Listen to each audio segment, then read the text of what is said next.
สวัสดีทุกคนมื้อนี้จ้าคือจะมารีวิวเห็ดแนวกินตอนเที่ยงให้ทุกคนเบิ่งคือเก่าเด้อซึ่งมื้อนี้จ้าคือจะมาเลาะหาเก็บเห็ดเผื่อเห็ดแนวกินให้ทุกคนเบิ่งเด้อเห็ดที่จ้อยมาหาเก็บมื้อนี้ก็คือจะเป็นเห็ดตาบเลยทุกคนจ้อยจะมาหาเก็บวันเก่าที่จ้อยเก็บเมื่อวานจ้อยก็มาหาเก็บอยู่นี่เห็ดตาบแต่ว่าส่วนมามื้อนี้ตื่นเช้ามาตกเที่ยงมาจ้อยไปเบิ่งมันคือออกเห็ดคือเก่าออกวันเก่าเมื่อจ้อยก็เลยต้องเอากระตาเอาสาไปเก็บเลยทุกคนเผื่อสิมาให้แนวกินตอนเที่ยงให้ทุกคนเบิ่งคือพอดีมันตอนเที่ยงเขาบ่มีหยังกินพอดีนะพอดีไปเห็นเห็ดเราก็เลยต้องเอาเห็ดมาหนึ่งตำแจ่วกินตอนเที่ยงให้ทุกคนเบิ่งอย่างแรกเราต้องมาเก็บเอาเห็ดก่อนเลยทุกคนเก็บก็คือว่า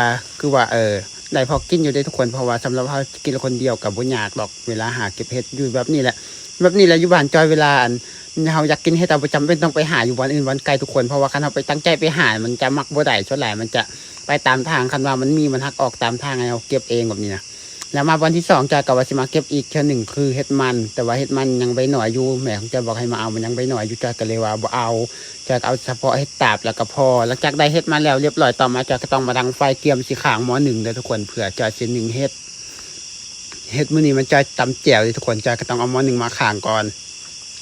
หลังจากเอาหม้อหนึ่งมาค้างเรียบร้อยว่าสิไปล้างเห็ดพอดีฝนตกมาพอดีเลยบ่ได้ไปล้างเห็ดกันอยู่วันวันที่หนามห่วยเที่ยวมาทุกคนจะว่าสิไปล้างเห็ดไปบ่ได้เพราะว่าฝนตกมากระทันหันตกมาอย่างแห้งเลยเพราะฉะนั้นใจก็เลยต้องล้างอยู่ในเถียงนาตักหนามมาไว้พอดีก็เลยต้องล้างอยู่ในเถียงนาเลยสำหรับล้างเห็ดตาบก็คือจะล้างโดนเติบเลยทุกคนกว่าสิแล้วนะคือใส่เวลาในการล้างโดนแห้งหลายคนก็บอกว่าจะเป็นอย่างจะคือบุญบุคุดเอาหักให้มันเลิกแน่มันจังจะแซ่บจังจะหวานจังซั่นเอาหักเลิกบ่ได้ดอกทุกคนนี่เห็ดตาบเดี๋ยวบ่แม่นเห็ดปวก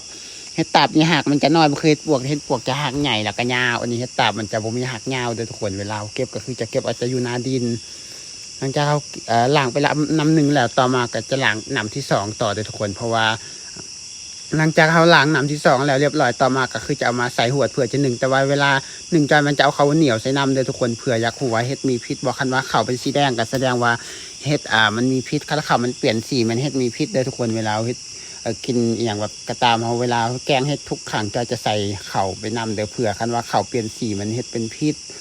ระหว่างที่เขาหนึ่งเห็ดเปล่าก็คือจะมาจีมักเผ็ดเกียมจะตำเจียวเดี๋ยวทุกคนตำเจียวคือตำเจียวเห็ดนี่แหละจากนั้นต่อมาก็เอาคกมาลงก็เอามักเห็ดเทลจีมาแล้วก็เอามักผักเทียมใส่แล้วก็เกลือใส่แป้งนวดใส่แล้วตำให้มันเข้ากันเลยทุกคนนี่คือเพราะว่าเบิ่งเห็ดมันอาจจะสุกแล้วก็ตำมักเผ็ดก่อนหลังจากตำมักเผ็ดไปโดนสักพักหนึ่งมันแหลกแล้วก็เบิ่งเห็ดกับสุกพอดีได้ทุกคนจะก็เลยต้องปรุงเห็ดเพื่อมาตำใส่กันเลยตำแบบห่อนๆแบบนี้แหละทุกคนมันจังจะเข้าเข้าเกลือเพราะว่าคันมันเย็นแล้วตำแล้วมันจะบ่เข้าเข้าเกลือปานใดแบบนี้นะก็เลยต้องตำใส่ห่อนจังสีเลยหลังจากนี้ก็คือตำไปจนกว่ามันสิแหลกหลังจากเห็ดมันแหลกเข้ากันแล้วต่อมาก็จะตามด้วยการใส่ผักหอมที่จะใส่ก็คือจะเป็นใบขิงแล้วก็จะเป็นใบผักกาดกำนะทุกคนผักกาดกำก็จะเป็นผักสะระแหน่นะแม่นบ่น้อยอยู่ไทยอื่นสะระแหน่ประจักหลังจากมันสุกเนี่ยเขาตำเรียบร้อยต่อมาก็ตักใส่ถ้วยเพื่อกินเลยทุกคนมาได้ทุกคนกินข้าวเที่ยงการมื้อนี้คือจะมีต้มหมี่เดินถ้วยสีเหลืองหันจะเป็นต้มมาม่าได้ทุกคนแต่ว่าจะนำใส่หลายโพดจะบ่กินซ้ำเพราะว่ามันจอยตังเพราะมันจอยสิต้มกินเองตังใจไว้สิต้มให้พ่อของจอยเพราะว่าพ่อของจอยเราบอกให้จอยต้มหมี่ให้กินแบบนี้นะตอนแรกจอยว่าสิถ่ายคลิปน้ำพอแต่ว่ามื้อนี้พอของจอยเราไปสวนหากมาเราบอกว่าให้จอยกินก่อนโหลดว่าซั่นจอยก็เลยต้องถ่ายคนเดียวคือเก่าแล้วสำหรับคลิปนี้ขอจบสำเนียงไว้แล้วครับบ๊ายบาย